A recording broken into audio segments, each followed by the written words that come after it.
All right, Coach Browning, tell us how fall's gone for the baseball team. Well, it's going good. You know, we were fortunate enough to return a lot of guys this year, and in some key areas, and you know, with a lot of leadership that we've got. So you know, it's like any other sport. You spend the first little bit of the first couple of days of the fall trying to teach the new players how you want them to work, what your expectations are. You know, instill your philosophies on the mound, philosophies defensively, offensively. Trying to teach a lot of guys how to work in the weight room. You know, we get a lot of guys that really, you know, because the weight room is a big part of our program, and we get a lot of these players that just because they might have played 2 or 3, 4 different sports in high school, they never had the time to really concentrate on the weight room side of things. So, you know, that's the first thing we do in the fall. We've got time. We don't play right off the bat. You know, we have time to develop that I guess that working mindset of, you know, getting up every morning at 6 o'clock in the morning, lifting weights, and then going to class, and then showing up that afternoon and practicing, but then having the ability to do it all over again the next day. Because, you know, just because you do it for a day or two doesn't mean that's what we're looking for. So it's been a good fall, and you know, we just finished our 45 days and 2014 practices that we were allowed. We just finished up on Saturday with our Fall World Series this past week, and you know, throughout that period of fall practice, we were able to get in, you know, our team practices, as well as we were able to play 3 outside competitions. And then, you know, so now we're kind of, we'll be meeting as a staff and developing our off-season program and talking about what we need to do individually with our players, and then we'll kind of go from there. All right, tell us about those 3 contests you had during the fall. Sure. We got the opportunity to play. You know, NCAA doesn't give you games to play in the fall except 3. They give you 3, I should say.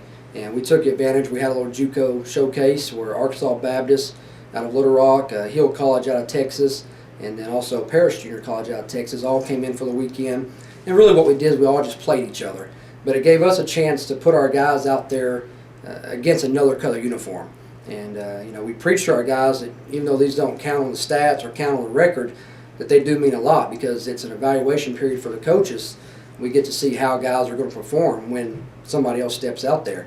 It's also a huge force because we're recruiting. You know, those 3 teams were here because we were recruiting players off each one of those teams.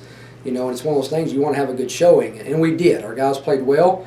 We were able to win all 3 games. I wouldn't say handily, but we did a lot of good things offensively. Our pitchers threw really well. I think we played 24 innings that weekend in those 3 games. We only committed 1 error. So, you know, in the fall, when you're playing a bunch of different players like we did that weekend, to be able to put together 3 wins and kind of dominate like we did on the mound, and then also put together some really good things offensively, you feel, as a coach, you feel good about it. So it gave our guys a little bit of momentum, I guess, going into the fall or into the off season of what they are capable of doing when we get on the field in February.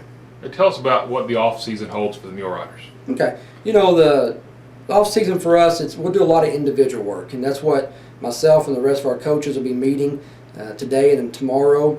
And really, we do things a little different. We try to really break it down to what the individuals need. For example, we've been lifting weights since the first day of school, 4 days a week. We will continue that, but we may have a group of young men that don't need the weight room 4 times a week. So we may be doing something with them individually, you know, with our pitchers, with our catchers. You know, each, you know, infielder, outfielder, will really develop a growth plan for each individual, and kind of go from there. So some groups may be working on speed training, you know, one afternoon, while there may be a group working on, you know, a different type of conditioning, or we may have a weight loss program for a couple of guys to get them a little bit better shape. So this the days will be long for the coaches because we'll have so many different individualized groups going.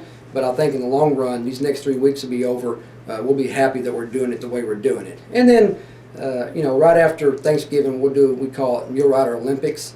And we always try to end the fall with something fun for our players, because, you know, we put a lot of time and effort out there on that field, you know, expect them to go to class and do those things. So we want to have a little fun. So we'll play a little dodgeball and some wiffle ball and some volleyball, and we'll have a talent show with our guys, and just do some things to remind them how fun, and then also remind them that they are just a college student, you know, and for a week there before we send them home, just try to send them home on a positive note, and we'll then have a little bit of fun and hopefully come back energized in February. All right, so you start off in February. Tell us about when you start your play. Well, we'll report back January 9th, first day of class, and so we'll start practice right up. Really gives us about 3 weeks before our first game, And we open up February 3rd. It's kind of an odd, because normally you would open up on a Saturday, but we had a cancellation and we had a scramble to pick up a game. So we'll meet Cameron University in Fort Worth at a neutral site on Sunday, February 3rd, and play a doubleheader. The key with getting Cameron was they were an in-region team, and by being able to get them on our schedule, it gives us, I think we've got 46 out of 50 of our games next year will be in-region opponents, which is huge, obviously, because we all know if you want to continue to play past conference tournament, your regionals is based on your strength of schedule in region. So we want to make sure we put ourselves in a position where we're playing other regional opponents and even playing them on the road, because that helps. And so we're looking forward to February 3rd. And I know it seems like a long ways away right now, but before you blink your eye, we'll be back. And it'll probably be about 35 degrees that day and probably raining. And it usually is opening season, but we're looking forward to get going. All right, Coach, we look forward to talking to you in the spring and wish you the best of luck in the off season. Appreciate it. Thank you.